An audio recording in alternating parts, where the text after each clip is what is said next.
বাসে ওঠার জন্য দীর্ঘক্ষণ থেকে বাস টার্মিনালে বসে অপেক্ষা করছে সুজন। এখানে একজন ভদ্রলোকের সাথে অনেকক্ষণ গল্পগুজব হয়েছে তার।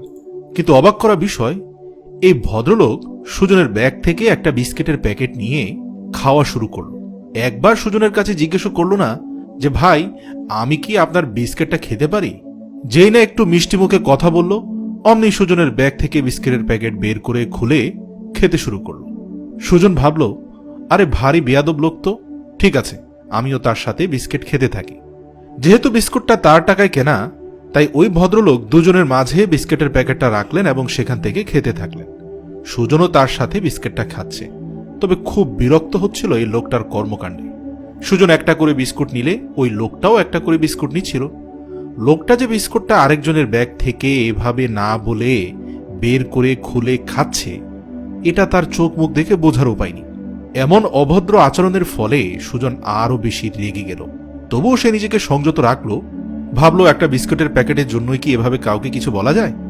একটা একটা করে খেতে খেতে শেষে প্যাকেটে মাত্র আর একটি বিস্কুট বাকি আছে।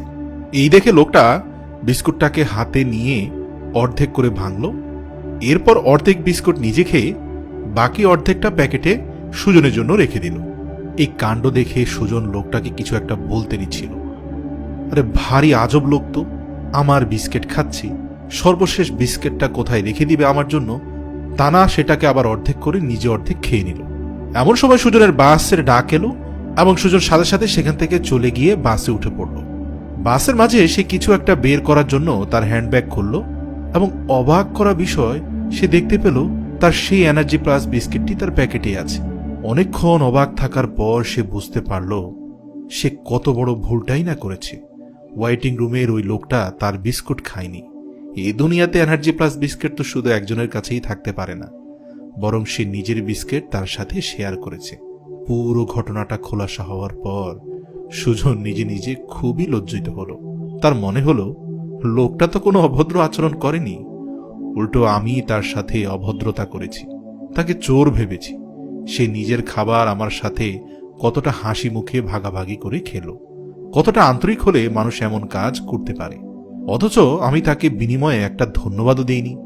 অবশ্য এখন আর চাইলেও তার কাছে ক্ষমা চাওয়া সম্ভব না। নিশ্চয়ই সে অন্য কোনো বাসে উঠে পড়েছে। এসব ভেবে ভেবে সুজন খুবই অনুতপ্ত হল।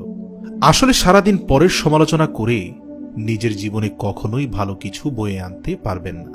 আর কাউকে ভালো মতো না চিনে তার ব্যাপারে কথা বলা তো আরও অনুচিত। এ বিষয়ে আমরা বাঙালির অনেক পিছিয়ে আছি। এক তো আমাদের পারিবারিক চায়ের দোকানে, রেস্টুরেন্টে, এমনকি বন্ধু বান্ধবের আড্ডায় অধিকাংশ আলোচনা হয় গীবত নির্ভর, অর্থাৎ অন্যের দোষ খুঁজে বের করে নিয়ে আসা। আর ছোটখাটো বিষয় দেখেই আমরা আরেকজনকে মূল্যায়ন করতে শুরু করি।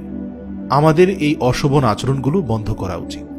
এজন্য আমাদের সবার উচিত অন্যের সমালোচনা আজ থেকে বন্ধ করে দেওয়া। যে সময় ব্যয় করে আমি অন্যের সমালোচনা করব, সেই সময়টা যদি নিজের আত্মোন্নয়নে ব্যয় করি, তো জীবনটা কত দ্রুত এগিয়ে যাবে তা কি একবার আমরা ভেবে দেখেছি?